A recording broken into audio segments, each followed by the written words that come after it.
Welcome to our program on Kardec Radio.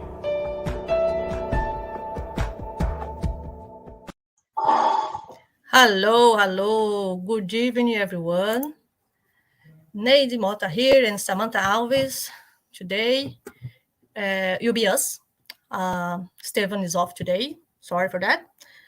He has to take care of some personal issues. So we are, how can I say, we have the mission to keep you guys entertaining tonight, wherever you are, or today morning or today afternoon, depend of which point of the planet you are right now, right? First of all, welcome everyone. If someone can tell me if you hear us good, if you can see us good, or if any technical issue, please let me know that we can fix it, or at least we can try. Hello, Don. How's it going? Good to have you here. And hi, Don. Try to help us tonight, Don, because we will need you. Yeah, please. You're very excited, and we are very concerned. So, first things first, I'm going to do our initial prayer that we can start, right? So, I invite you all to take a deep breath. Let's raise our thoughts to Jesus, our Master, to the high spirits. Ask them enlightening for these studies of tonight, that they can guide us through the topics of tonight, be with us, and do our best for our enlightenment. God bless you all. Amen. Thank you. So, topic of the day. As you know, we continue the studies of the Spiritist book. And tonight, we keep the topic from the last week. Right, Samanta? You were here last week. Samanta, you can tell better than me where we stop and how we go through the studies tonight. Yeah, so we are in part 1 of the Spirit's book, chapter 5, and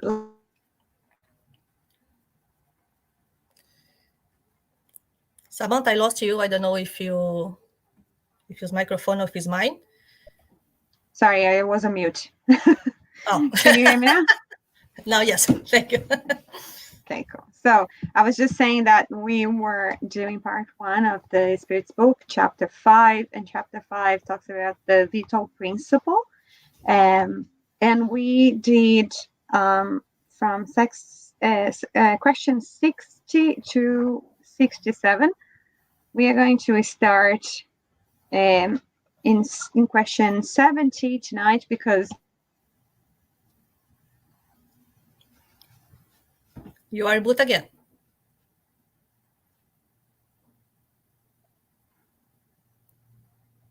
Sorry, what was the last thing you hear? Sorry, I don't know. That we will start on the 7th, question 7th. Yeah, so we are going to start on question 70 tonight, because question 68 and question 69, we touched on those questions when we were talking about the other ones. So we kind of included the explanation of those 2 questions. So I think it makes sense if we start from question 70 today. Now, this is a very challenging topic. And that's why I said we're concerned, because I hope we can explain it well. But please, guys, help us out here. Or even if you have any questions, let us know. We'll try to tackle them. If we don't know them, then we can research and bring the answer next week, perhaps. But let's try and do our best to explain those things. So if you want, it's always good to. Sorry, Samantha. I want to say just that it's always good to remember that we are in here not to teach anyone, or not to try to that we know better than the others. We are students as well. We are here learning as you guys. So we are in the same boat. So be patient and take part. It's always good to hear what you have to say, what is your point of view, what your knowledge as well, because it's always to add to our knowledge too. So it's a share. The point is to share, not to teach, right? And just say welcome to Bruno, Mendanha, and Leah that are here with us, guys. Thank you to be here, and let's do it.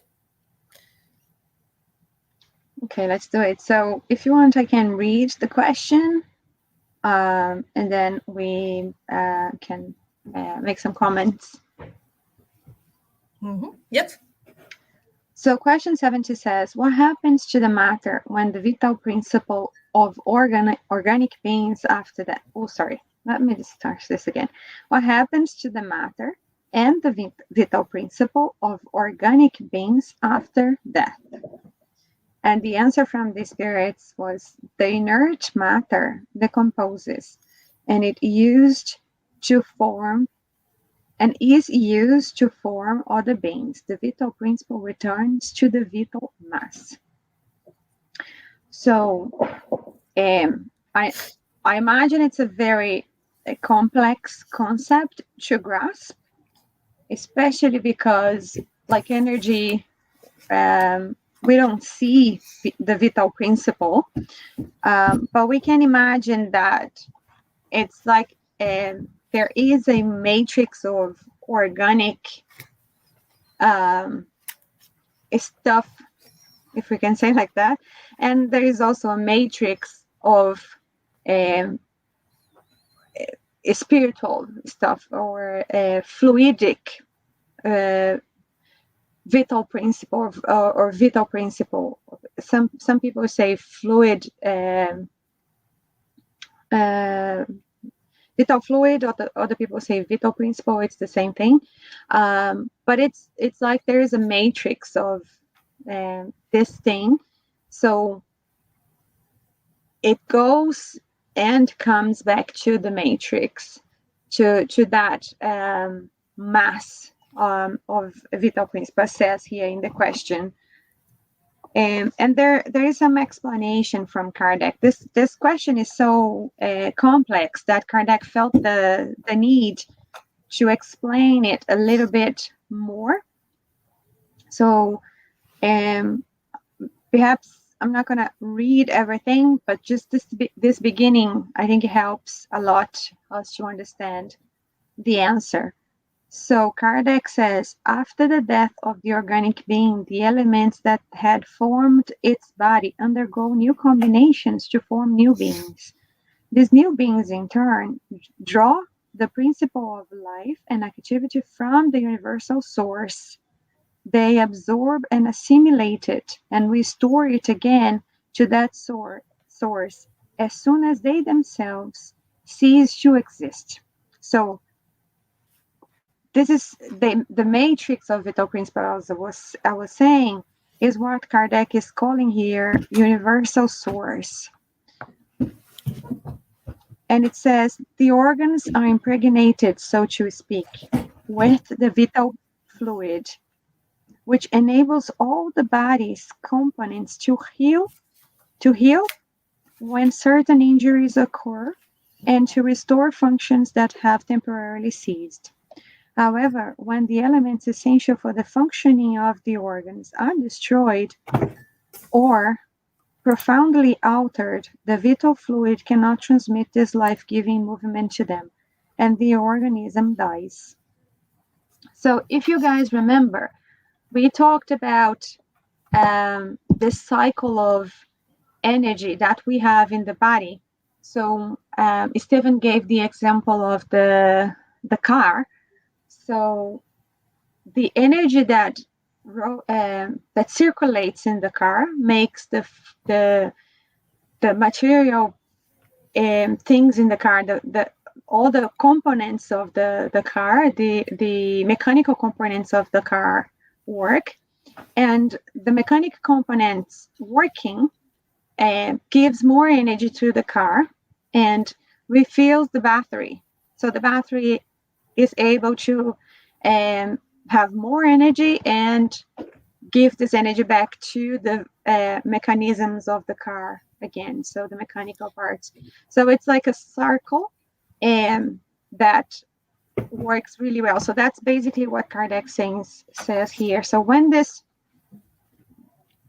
when something happens to the battery or to the car, it compromises the functioning of the car itself. And our body is the same. So if something happens to our organic being, it compromises the vital principle and we cease to exist. The same way, if something happens to the vital principle, if our energy is down and we don't have this energy anymore, this vital principle, which is kind of we can say it's our energy, or we can say it's our fuel. So if something happens to this, our body as well stops functioning. And this is really interesting because if you think about psychology, when we study psychology, we call psychomatic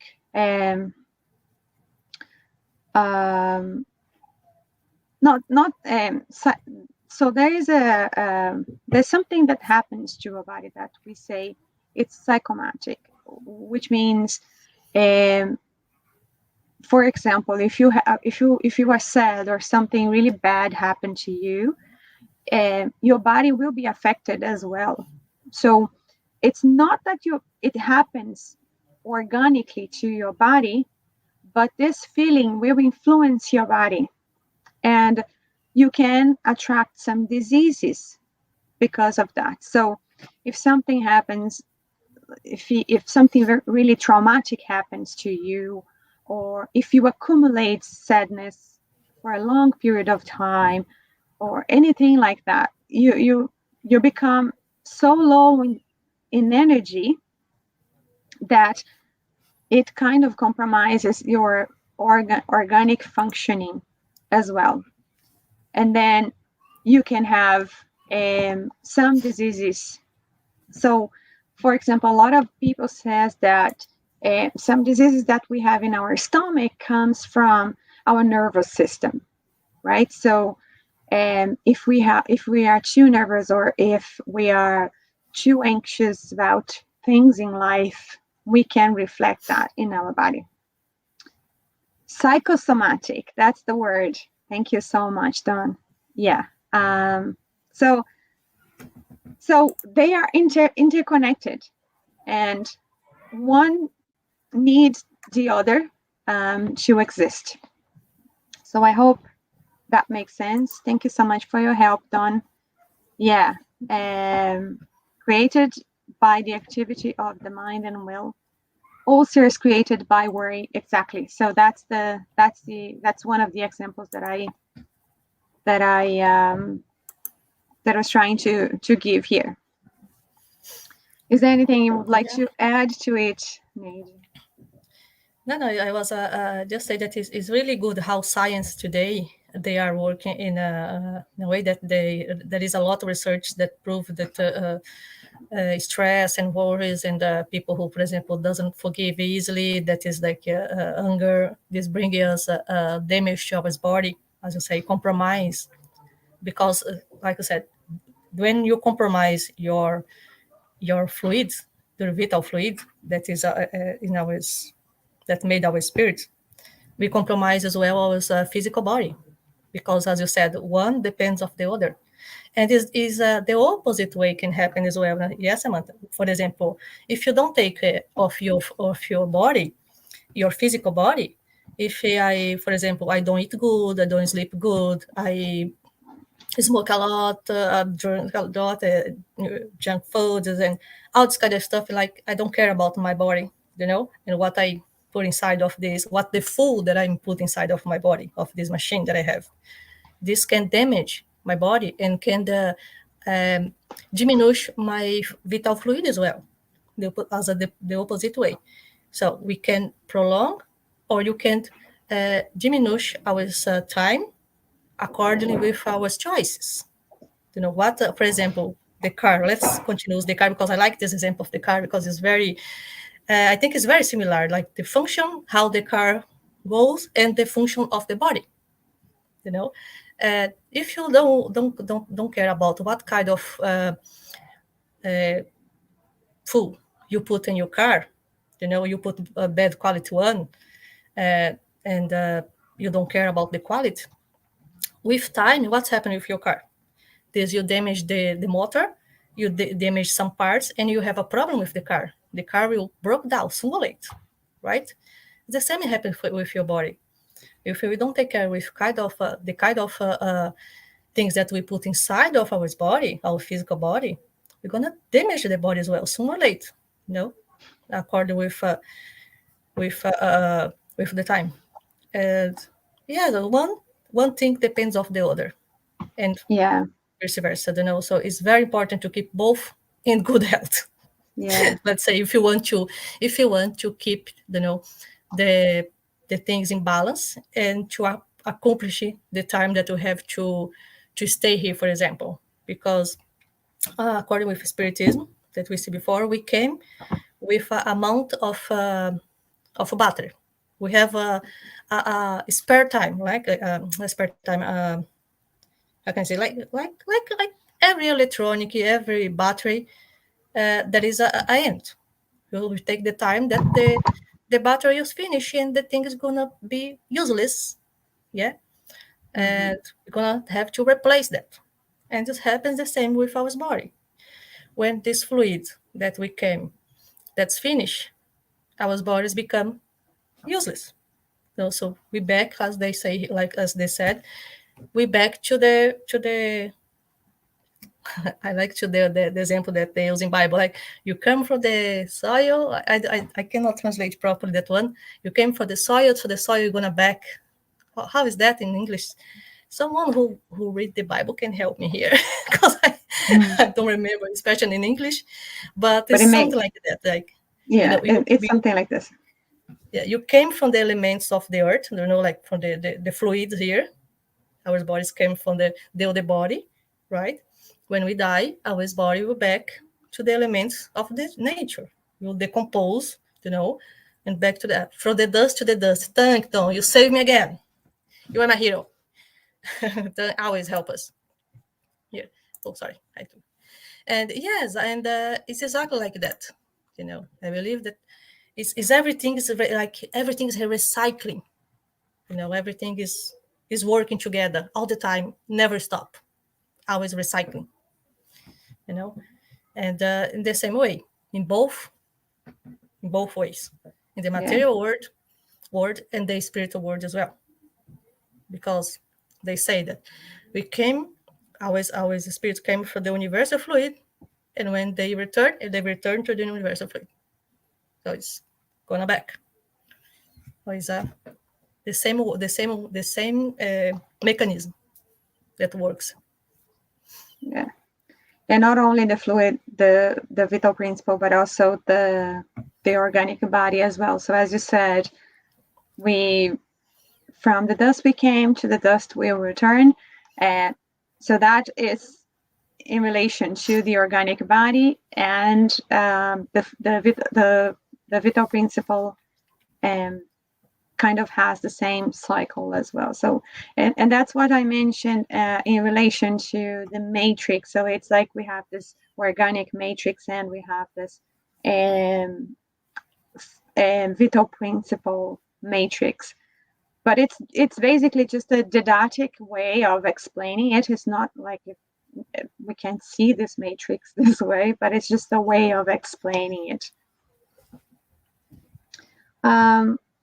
So if we move then to question 71, it's the boss is on the house. Come on, Esteva, back to work. We miss you. So question 71, is intelligence an attribute of the vital principle? Now, we enter a very interesting part of vital principle and the explanation that the spirits and Kardec gives to us. So again, the question, is intelligence an attribute of the vital principle? And the answer is no. Plants are alive but they do not think. They only have organic life. Intelligence and matter are independent of each other.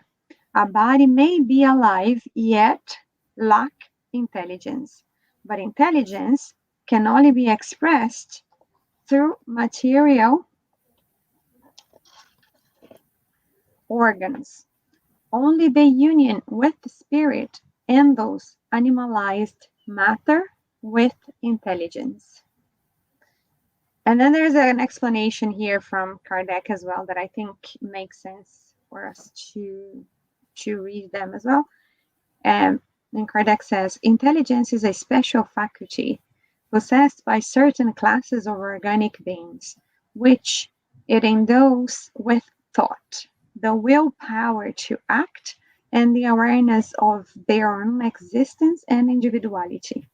Additionally, it endows them with the means to establish relations with the external world and to provide for their own needs. We may therefore distinguish the following. First, inanimate beings formed of matter alone, without vitality or intelligence. These are the solid bodies of minerals. Second, animate, non-thinking beings formed of matter and endowed with vitality but not intelligence. Third, animate beings formed of matter endowed with vitality and possessed of an intelligent principle that gives them the ability to think. So we have three types of organic beings here. So we have organic beings without intelligence and without vitality. So those are, for example, the plants. We also have the organic beings that have vitality, like animals, but don't have intelligence. They don't think. And then we have other organic beings like ourselves that have vitality and intelligence. So we can think and we have the ability to recognize ourselves and to also create things for ourselves. So we have the sense of purpose. We assess here. Sorry, where is it again? We have the means to establish relations with the external world and to provide for our own needs. And we have the ability to create as well. Intellectually, we can create a lot of things.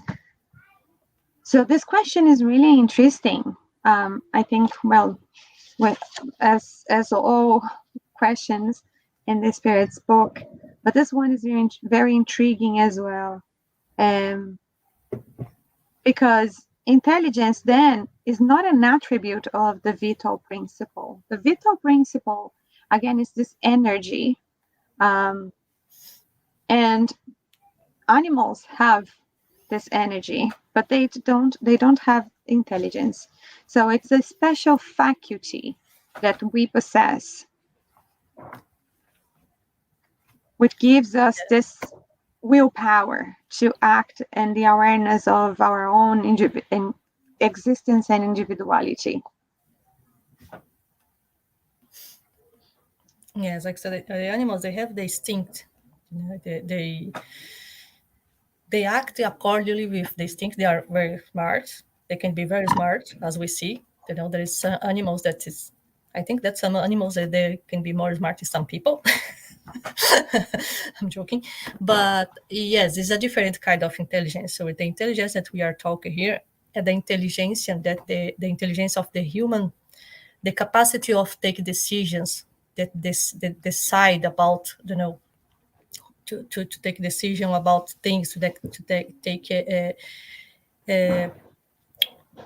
this will to make to evolve, to, like you say, to invent things to get us in a better position, and we always want to evolve because of our intelligence, you know. different of the animals, that they have the instinct to survive. That's something that lead them to survive. They can learn some other things, show the other ways, but they cannot take like a decision of things that we can do. Is different, you know. Yeah, It's we always- make conscious decisions, if we can say like that, and the animals, they Yeah. don't. So this instinct and this abilities that they have to learn is really interesting. Sometimes we can think that they have this intelligence, but what they have is they kind of automate things. So they learn by experience, and they automate this learning. So, for example, if you teach a dog to sit or to walk or to eat at a certain time or to go to their own bathroom, so you can teach them all of those things, because you kind of what's the word, it escapes me. So we kind of condition the animal to a certain things, and they learn how to do it. So as we were saying, it is an instinct, and they learn by experience. They kind of automate their actions. It's like when we learn, well, let's not complicate things. So yeah, they have this ability, but it's different, because in our case, we make conscious decisions. We can even automate things, and we can sometimes think that we have this instinct, but we actually what we have is the ability to first think about our learnings, and then after that we kind of automate the action that we learned from our intelligence. So for example, when you learn how to drive a car, again, the example of a car, so initially you learn all the theoretical things. So you know that you have to brake if you see something dangerous. You know what you have to do with the gears. When you like if you're driving a stick, you know that you have to start the car, and then you know that you have to put the first gear, and you have to accelerate, and then you also have the I forgot the name. Anyway, so you have all this concepts. First you learn the concepts. You learn that you have to do those things, and it's kind of hard to do those things as well, because you have to put your body to do it, which is a completely different dynamic. So it's more like an exercise that you have to execute. It's an action that you have to execute, and then you do it once, and you do it again, and you do it again, and you do it so many times that you can listen to the radio, or you can talk to other people in the car as well, and you can still do it. So you kind of do it automatically.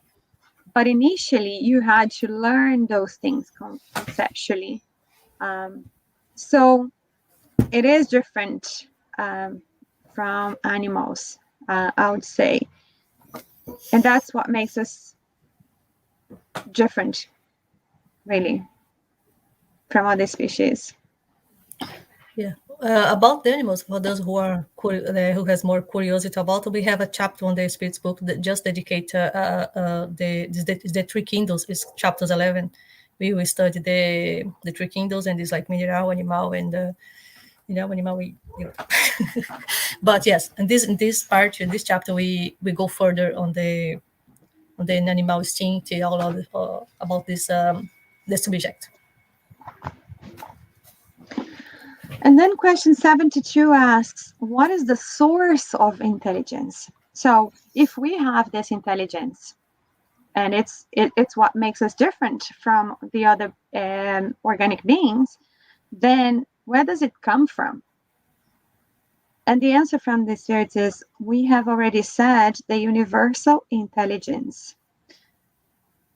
And then Kardec continues, could we say that every intelligent being draws and assimilates a portion of intelligence from the universal source in the same way that it draws and assimilates the principle of material life? And the answer from the spirits is that is only an imprecise comparison, because intelligence is a faculty proper to each being and comprises its mental individuality. Besides, you already know that there are matters that humans are not allowed to comprehend. This is one of them for now. Wow, this is a super question. And the answer, it's really, really interesting. So what gives us the ability to think is our body. We have our brains. So the brain, well, other beings also have brains, but the way it is composed, it is what makes it possible for us to have the intelligence that comes from the universal intelligence. So the universal intelligence, we can even relate it to God, which is the supreme intelligence, right? So, and it's, you know that your intelligence comes from God because part of our intelligence is to feel things. So we know when we are doing something good. We know that. We have this knowledge in our head. So much so that when we do something that is bad, we have like our conscience to tell us that this is not something good, that we probably shouldn't have done it.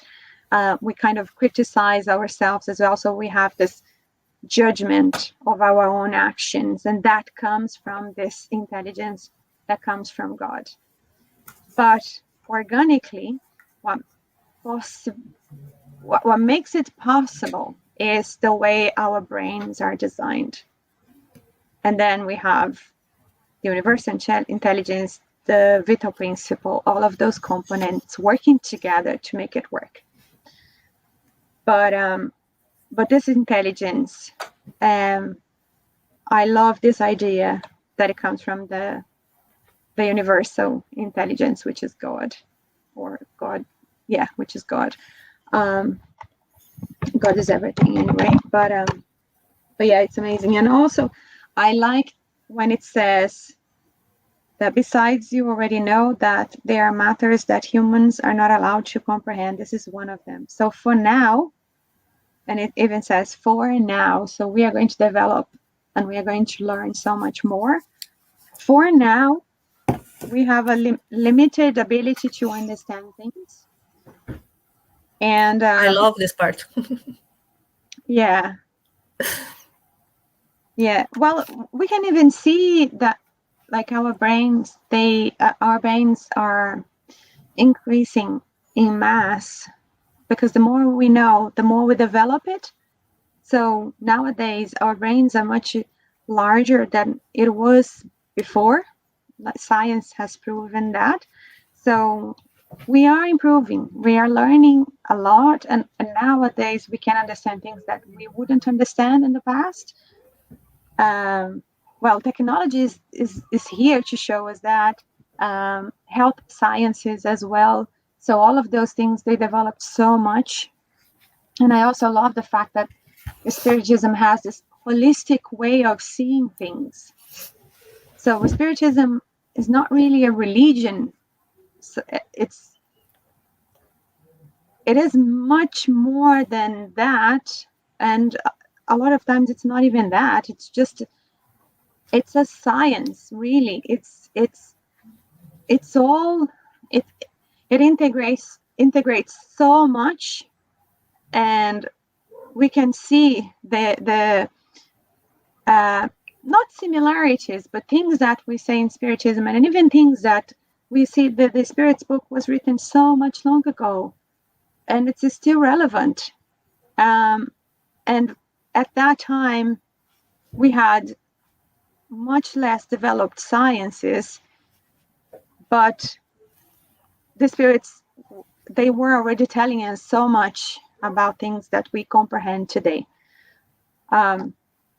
and it's so holistic in the sense that we were talking about our organic bodies, and you were giving an example, Neide, of how important it is for us to be mindful of things that we eat, to be mindful of how we take care of our body. So if we don't pay attention to those things and we compromise our life, well, how come it has to do with Spiritism? Well, it does, because we can see this integrated being that we are. And also, Charles were talking about last Sunday. He was talking about climate change, and all of those things, and how important it is for us to take care of the planet that we live, and be so mindful of the things that we do with nature. So Spiritism gives us this connectivity. We are all interdependent, and life is not only our own life, or the life that we have in our body. Life is a broader sense. So I just kind of went off topic a little bit, just to kind of say how much I like this holistic view. And in every question, well, not every question, but a lot of the questions in the Spirit's book, we see this sense, we see this broader sense that the Spirits bring to us. So now here it says, again, that is only an imprecise comparison, because intelligence is a faculty proper to each being and compromises its mental individuality. So some beings will be more intelligent than others in that sense. And again, that is really interesting, because we can see that we had Moses, we had well, I was just trying to not give always the same examples, but like we had Gandhi, we had Socrates, we had Confucius. So all of these people that they were very intelligent and very ahead of their time. So we can see that we can be different beings can have different intelligence, because for them it was more developed. So I'll stop here, Neide, and if you want to add anything. No, really, really, really good. And I like this part of they always, even when they say to us, you are not ready to know all the truth, but for now, like for a while, you will get there. You will know when the time will come. It's something that really comforts me sometimes, because, as you said, we have access today a lot of knowledge that we didn't have before, because of many things. The things change all the time. They keep saying to us, the world is evolving, it's a process, and together everything is evolving, including ourselves and our body and our brain, as you said. We don't have the capacity for now to understand something that will not make any sense for us, or we won't be able to comprehend right now. But what they say to us is just calm down, be patient, because we will get there. And this, didn't I'm really believe that, maybe I'm not will be able to understand everything that Spiritism try to teach right now, because of many things. But in the next incarnation, or the follow other one, I will get there, I will understand, I will comprehend, and I will see more things. So it's like everything has your own time, and sometimes we try to give a step bigger than ours leg, let's say. And I think it's not like that. And thanks God we have the science and philosophies and the other studies that show to us all the evolution and all the good things that we can do, that we can bring to make our life in this planet better. We have just to know how to use this. And according with with our evolution, that our body and our brain evolves, we will get open access to more things. They say, yes. I think I don't have this here now, but if you compare this, the sciences already compare, like, for example, the fossils of the cranium of the people from billion years ago, the first people who live in, and the humans who live now, change a lot. There's a lot change, the brain change, the body change, according with the world change. So we adapt ourselves with the conditions of the world. And for now, we are living according with the conditions that we have right now. So we have access to the information that we need right now, and further we go, more evolved we will become, more knowledge, more science, and more other things we will have access. So it's a matter of time. It's something that comforts me, when I see this and I look for something, I say, okay, I'm not able to understand exactly this right now, but I know that one day I will. It's something that comforts me, instead of say, okay, you have to accept and that's it. They never say that. If you see all the questions that the Spiritism let us without the full understand, they always say, you are not ready, or it's not the time, but you will have access when the times come. They always give you this comfortable to make you like, wait, calm down, that we will get there when the time comes. Don't rush. Be patient. The access for this information you have when you be ready. It's something that in the Spiritism I find it, and this make a lot of difference for me. Yeah, and it's a process that is really good. It's as you say, it's comfortable, comforting. So one thing that even business nowadays, they changed. They changed so much. They talk about, like, before, if you think about marketing, before it was all about making people want things. So it was all about you develop a product, and then you sell it in a way, or you make it appealing to your consumers in a way that you want to make them want it. You want to make them think that it's good for them and they need it, and that way they will want it. But now consumer behavior has changed so much that now business, what they want to do is so before they wanted to make people want their products, and now they want to develop products that people want. So they want to make products that people want. It's the other way around. It's completely different. So now business, well, a lot of them, the most successful of them, and if they want to be successful, they need to think about humans first. So they need to have humans at the center. And when we say humans, we are not only saying consumers, we are also saying employees. So if a business wants to be relevant and sustainable, they need to have humans at center. They need to think about their consumers, they need to think about their employees, and they need to think about society at large. Because otherwise they won't be relevant in 10 years' time, or who knows, even 5 years from now, because things are changing so much.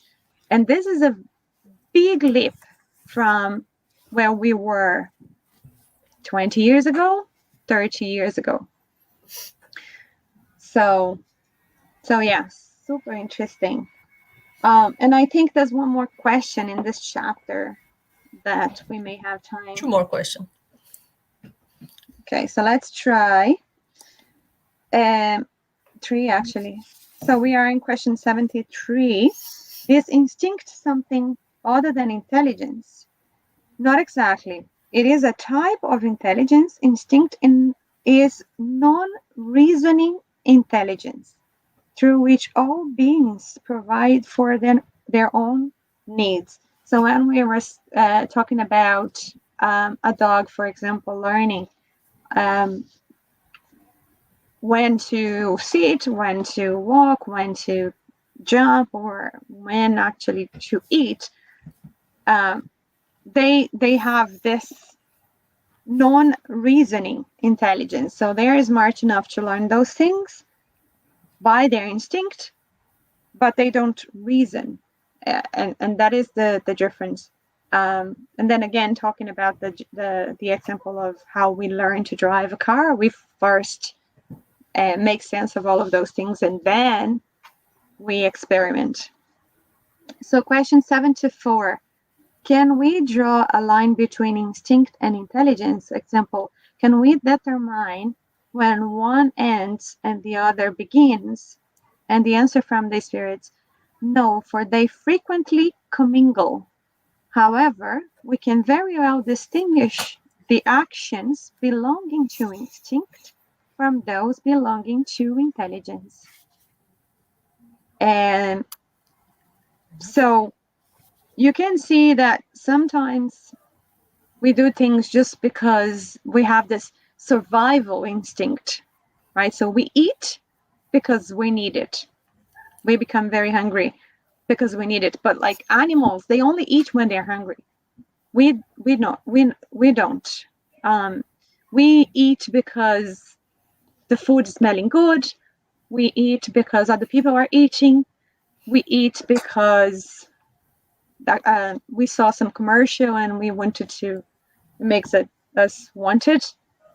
So we do it for a lot of reasons, including when we're hungry. But animals, they only eat when they are hungry. So we can see some difference there, even though it's not exactly, there isn't a limit that separates them. Yeah, them, and them two. I can say that we still something's wrong here. Sorry. We still have a lot of instinct on us. The human still sometimes acting a lot with instinct. And for example, when you are in the dangerous situation, when you are in a situation of death or life or death, or some kind of high stress, usually the instinct talk louder than the intelligence, and because we still have, instinct in us, a lot of instinct. Sometimes it's good, sometimes it's not. But as they say, we cannot separate one from another. I think we still need both. We need both to survive in this world. We need the instincts, we need the intelligence. We need to combine both of them here to live, let's say. Yeah. And just so we finalize tonight, we finalize this chapter as well. So question 75, Kardec asks, is it correct to say that the instinctive faculties decrease as the intellectual faculties increase? No, instinct is always present, but humans neglect it. Instinct can also lead us to do the good. It almost always guides us, sometimes more surely than our reason. It never errs. Why isn't reason always an infallible guide? Kardec continues asking. And then the Spirit says, it would be, or the Spirit say, it would be if it were not distorted by pride, selfishness, and faulty education. Instinct does not reason, whereas reason calls for choice and those humans with free will. What an amazing way of concluding or finishing. So it would be good if we would listen more to our instincts, or to our good instincts. But we also have what Kardec's saying here. It would be if it were not distorted by pride, selfishness, and faulty education. So we have those things setting us back. a little bit, but we need to develop our intelligence and to act on it. It's not only about developing our intelligence, it's also about, because we have free will, as it's saying here. So we know that some things are not good for us, but we still do them. So we know that smoking is not good for us, we still do it. We know that drinking is not good for us, we still do it. But we need to act on those things. And then if we do, we will learn from it, and then we can one day say that we have developed it enough. So for example, say for instance, there are some attitudes that, or some behaviors that you have that you would like not to. Say for instance, you gossip a lot. So you know that it's bad, but you keep doing it. But like, you have this conscience telling you that you should do different, and you say, next time I'm not going to do it. I don't want to do it anymore. Or tomorrow I'll wake up a new person and I'll never again do that. So you have the intelligence, you developed it, and you know now. You know better now, but it's still in the ideas sphere. You need to put them in practice. It's not like because you know that you're going to change. So you need to put that in practice, and it's a process. And by the time you're gonna do it. So basically, the way we learn is trial and error. So you do it one day, and it will be okay. So you say, yes, I was able to do it today, and then tomorrow you fall off, and for some reason you weren't able, and it's fine. You can think, well, today I wasn't successful, but I'll keep trying. And Simon Pedro, so I watched this video that he was explaining it, and he was explaining this process of us learning things, and he was explaining it like a spiral. So if you think about a spiral, you can think that, like, when you do, like, when it goes, it kind of goes back and then goes,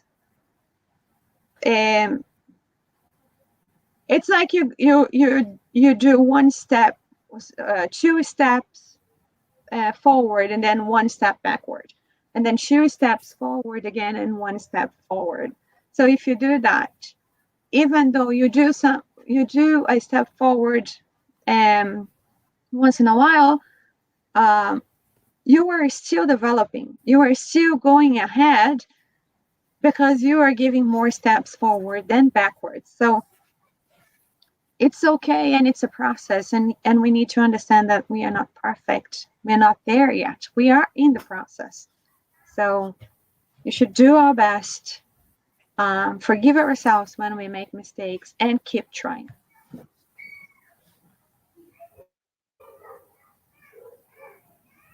Do you have anything to add? I don't know, Samanta, I don't know if it was my internet or yours, but I hear you cutting a lot of time. Sorry. I think it's my internet. Sorry for that. But I could listen to what you're saying, even if it was cutting. But yes, I agree. I totally agree with you. I think that's right. We have to keep trying, and we have to learn how to listen more our good instincts instead of our bad instinct. And it's a training, like you said. It's a training every day, every moment, when you realize your instinct, your conscious say, look, this is not good. Pay attention, watch that, and you see that something is good, do it. Because sometimes I think we refrain ourselves to do the good as well.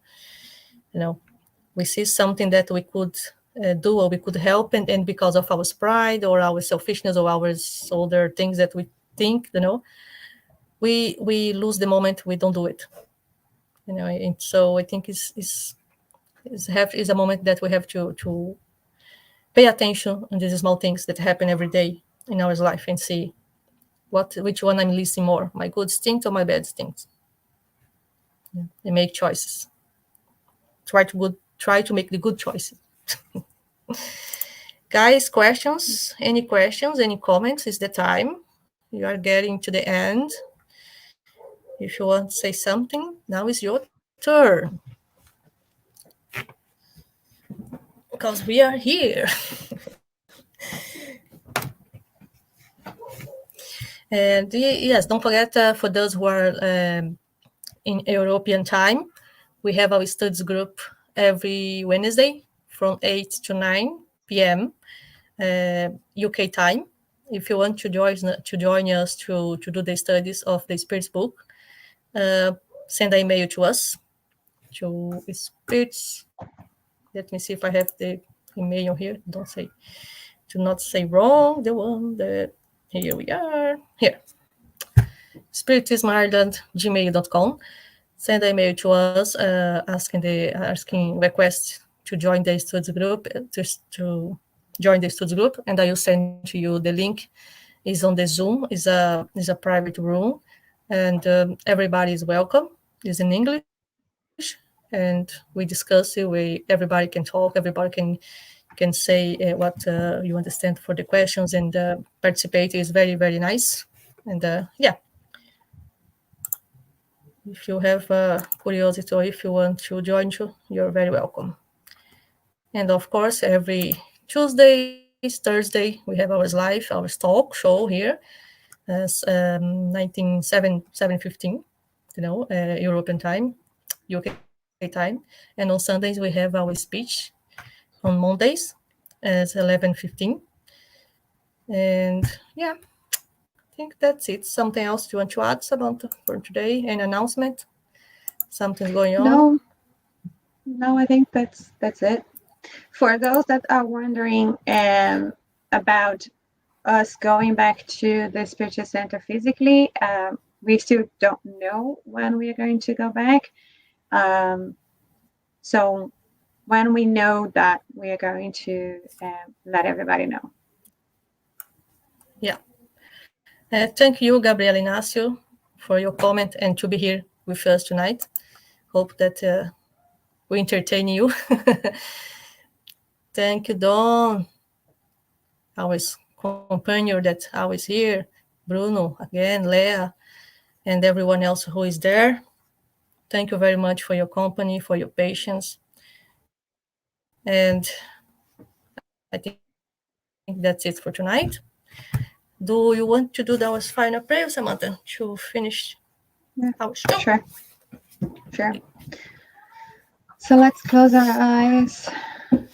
Let's raise our thoughts to Jesus, to God, to our spiritual friends, to our mentors. Let's thank them for our learnings this wonderful night. Let's thank them for our lives, for this perfection that is the world and everything that is in it. So thank you so much, dear God, for creating this perfect environment, this perfect setup for life and for development. So be it.